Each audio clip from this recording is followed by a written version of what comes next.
Mesdames, Messieurs, bonjour, ravi de vous retrouver. Bienvenue dans cette nouvelle édition de votre journal de 15 heures. Voici les titres de l'actualité.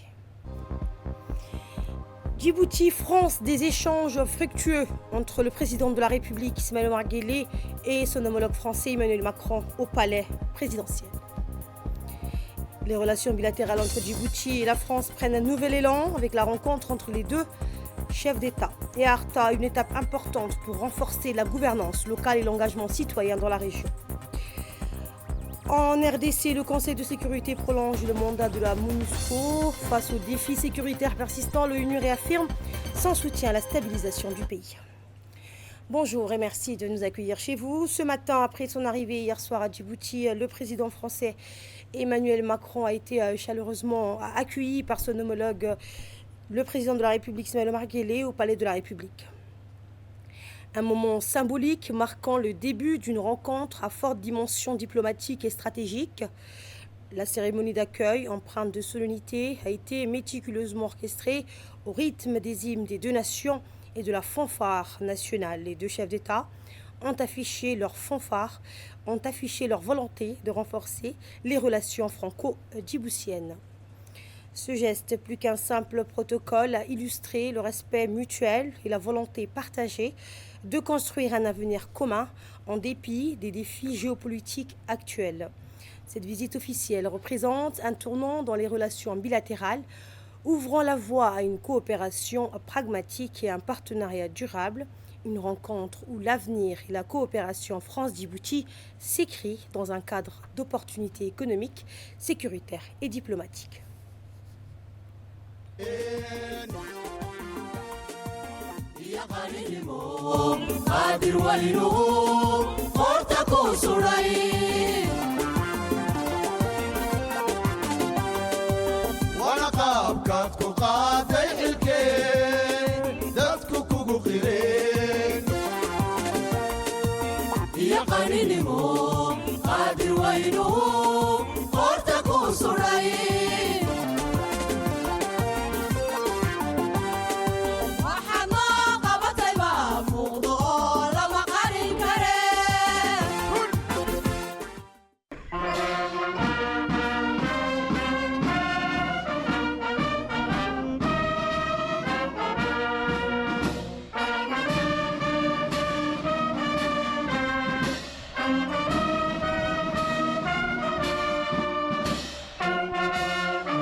Monsieur le Président de la République, un détachement de la garde républicaine vous rend les honneurs.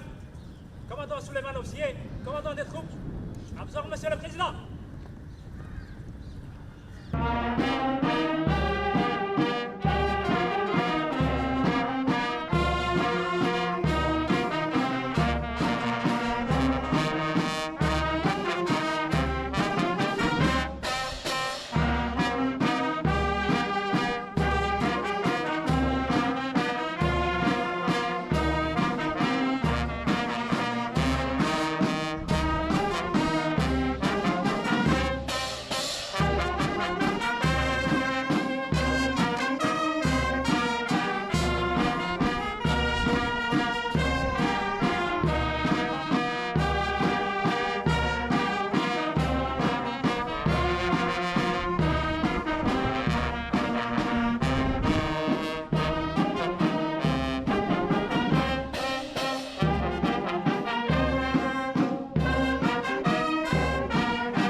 Et plus tôt dans la journée, les deux présidents ont poursuivi leurs échanges dans le cadre plus intime d'un tête-à-tête, loin du faste des cérémonies.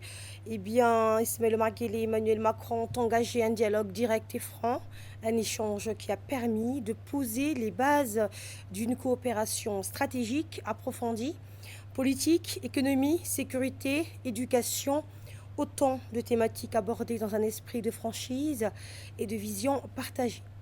Ce tête-à-tête, donc plus qu'une simple rencontre diplomatique, a permis de tracer les grandes lignes d'une alliance qui dépasse les frontières géographiques. Ensemble, les deux dirigeants ont esquissé donc un partenariat fort tourné vers les défis globaux tout en apportant des solutions concrètes aux enjeux régionaux. Les discussions ont ensuite pris une nouvelle dimension avec la réunion élargie aux délégations des deux pays. Dans une atmosphère de coopération totale, les deux parties ont exploré les multiples facettes d'une collaboration renforcée. Les enjeux sont nombreux, la sécurité régionale, le développement durable, mais aussi l'exploitation du potentiel stratégique de Djibouti en tant que carrefour économique. Les projets d'infrastructure, d'investissement et de partenariat ont occupé une place centrale, témoignant d'une volonté de bâtir des liens solides et durables. Et c'est surtout sur la question de la sécurité que les deux nations ont affirmé leur détermination commune à stabiliser la région, notamment face aux défis sécuritaires de la Corne de l'Afrique, une réunion qui, au-delà des discussions, a consolidé une alliance ferme, prête à tracer ensemble les contours d'un avenir de prospérité à partager.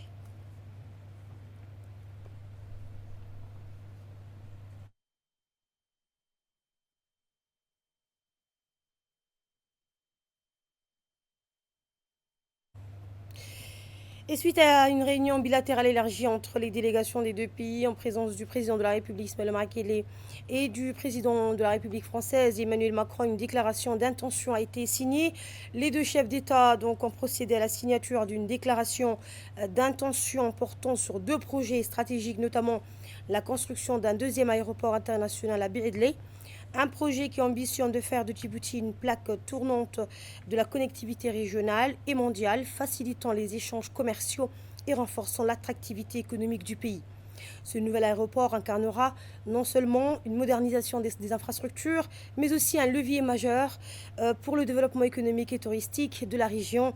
Et l'autre volet particulièrement novateur de cette déclaration d'intention concerne la coopération dans le domaine spatiale. Cette initiative englobe les technologies spatiales et les systèmes satellitaires, secteur d'avenir qui offre des opportunités multiples. Pour Djibouti, ce partenariat constitue une étape vers l'intégration dans des secteurs à haute volonté ajoutée et pour la France, il témoigne d'un engagement continu à partager son expertise dans le domaine scientifique et technologique.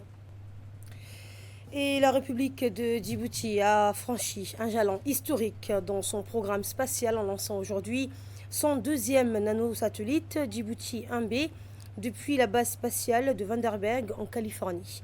Ce lancement réalisé à bord de la fusée Falcon 9 de SpaceX marque un pas de plus dans les ambitions technologiques du pays.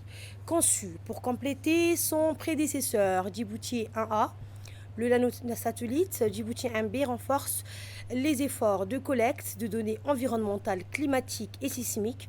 Il permet ainsi une surveillance accrue en temps réel des ressources naturelles, une gestion optimisée des données hydrométriques et une analyse plus précise des changements environnementaux. Ce lancement s'inscrit dans le cadre du programme spatial initié en 2020 par le président de la République, Ismaël Omar Guelleh, visant à positionner Djibouti comme un acteur majeur de l'Afrique dans les domaines spatial et technologiques. Bien que les deux satellites possèdent des caractéristiques similaires et remplissent des missions identiques, Djibouti 1B se distingue par une trajectoire inclinée à 45 degrés permettant une couverture plus fréquente du territoire national par rapport aux 3 passages quotidiens de Djibouti 1A. Ce deuxième lancement témoigne de l'engagement de Djibouti à exploiter les technologies spatiales pour promouvoir le développement durable et améliorer le bien-être de la population. Transmission au sol, n'est-ce pas? Avec Djibouti 1A, on avait un passage de 2 à 3 fois par jour, disons 3 par exemple par jour. Et là, avec Djibouti 1B, on aura, en additionnant, on aura à peu près 7 à 8 passages par jour. Et donc, les données, la quantité des données qui seront collectées et qui seront transmises au sol seront importantes. Et donc, les stations de mesure de CERD qui sont au sol doivent communiquer aux satellites, n'est-ce pas, de transmettre leurs données qu'ils ont stockées, que ce soit pluviométriques, éoliennes ou limnimétriques. Ces données seront collectées par les satellites et les satellites, à son tour, vont nous envoyer au sol, aux stations sol du CERD. C'est le dernier lancement de ces satellites qu'on aura dans le cadre de cette mission, Hydrosat d'ailleurs.